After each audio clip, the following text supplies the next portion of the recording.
আসসালামু আলাইকুম ওয়া রাহমাতুল্লাহি ওয়া বারাকাতুহু। আলহামদুলিল্লাহি রাব্বিল আলামিন ওয়াসসালাতু ওয়াসসালামু আলা সাইয়্যিদিল আমবিয়াই ওয়াল মুরসালিন ওয়া আলা আলিহি ওয়া সাহবিহি আজমাইন। রাব্বি ইশরাহ লি সাদরি ওয়া ইয়াসসির লি আমরি ওয়াহলুল উকদাতাম মিন লিসানি ইয়াফকাহু কওলি। আমিন ইয়া রাব্বাল আলামিন। সম্মানিত দর্শক মণ্ডলী, আপনাদের সবাইকে স্বাগত জানাচ্ছি কোরআনুল কারীমের 28তম পারার সারমর্মে। মাত্র 5 মিনিট সময়, চলুন সরাসরি সারমর্মে। 28তম পারা শুরু হয়েছে সূরা মুজাদিলা দিয়ে এবং শেষ হয়েছে সূরা তাহরিম দিয়ে। এই পাড়ায় মোট 9টি সূরা রয়েছে। সূরা মুজাদিলা, হাসর, মুমতাহিনা, সফ, জুমা, মুনাফিকুন, তাগাবুন, তালাক এন্ড তাহরিম। এই সূরাগুলোতে সামাজিক আইন, পারিবারিক বিধান, ঈমান, আখলাক, মুনাফিকদের চরিত্র, মুসলিম সমাজের শৃঙ্খলা এবং আল্লাহর প্রতি আনুগত্যের বিষয়গুলো বিস্তারিতভাবে আল্লাহ রাব্বুল আলামিন আলোচনা করেছেন। প্রথম সূরা আল মুজাদিলাতে, এই সূরাতে জিহার নামক একটি জাহেলি প্রথার যে বিধান ছিল সে ব্যাপারে আলোকপাত করা হয়েছে এবং এক সাহাবী তার স্ত্রীকে জিহার করলে স্ত্রী অভিযোগ করেন এবং আল্লাহ তার অভিযোগ শুনে এই বিষয়ে শরীয়তের বিধান নাজিল করেন। এই সূরার মূল বিষয় হচ্ছে জিহার করলে তার কাফারা দিতে হবে।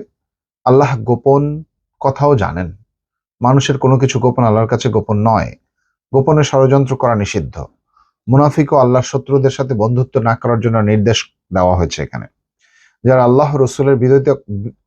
আল্লাহ রসুলের বিরোধিতা করে তারা অপমানিত হবে। এরপরে রয়েছে সূরা আল হাসর। এই সূরায় মূলত বনু নাজির ইহুদি গোত্রের ঘটনা বর্ণিত হয়েছে, যারা রাসূলুল্লাহ সাল্লাল্লাহু আলাইহি ওয়াসাল্লামের সাথে চুক্তি ভঙ্গ করেছিল। আল্লাহ তাদের মদিনা থেকে বিতাড়িত করেন। মূল শিক্ষা হচ্ছে এই সূরাটির, আল্লাহর শক্তির সামনে কেউ টিকতে পারে না। যুদ্ধলব্ধ সম্পদের বন্টনের নিয়ম এখানে বলা হয়েছে।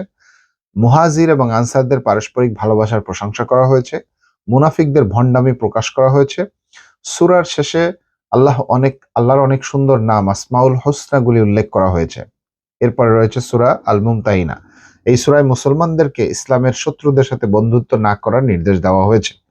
মূল বিষয় হচ্ছে এখানে ঈমানদারদের উচিত আল্লাহর শত্রুদের সাথে অন্তরঙ্গ সম্পর্ক না রাখা। ইব্রাহিম আলাইহিস সালামের উদাহরণ দেওয়া হয়েছে। মক্কা থেকে আগত মুসলিম নারীদেরকে পরীক্ষা করে গ্রহণ করার নির্দেশ দেওয়া হয়েছে।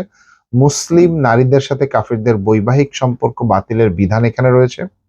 এরপরে রয়েছে সূরা সফ। এই সূরায় মুসলমানদেরকে আল্লাহর পথে ঐক্যবদ্ধভাবে সংগ্রাম করার আহ্বান জানানো হয়েছে। গুরুত্বপূর্ণ বিষয়গুলি আলোচনা করা হয়েছে। তার মধ্যে মুখে যা বলো তা কাজে বাস্তবায়ন করার জন্য বলা হয়েছে। অর্থাৎ আমরা মুখে একটা বলবো, কাজে সেটা করব না, এটা হবে না। আল্লাহর পথে যুদ্ধ করা অত্যন্ত মর্যাদাকর। হযরত মূসা আলাইহিস সালাম, ঈসা আলাইহিস সালামের দাওয়াতের কথা এখানে উল্লেখ করা হয়েছে। ঈসা আলাইহিস সালাম রাসূলুল্লাহ সাল্লাল্লাহু আলাইহি সাল্লামের আগমনের সুসংবাদ দিয়েছিলেন। এরপরে রয়েছে সূরা আল জুমা। এই সূরায় জুমার নামাজের গুরুত্ব তুলে ধরা হয়েছে। মূল শিক্ষা হচ্ছে এই সূরার, জুমার আজান হলে ব্যবসা বাণিজ্য সবকিছু ছেড়ে নামাজে যেতে হবে, সালাতের জন্য যেতে হবে।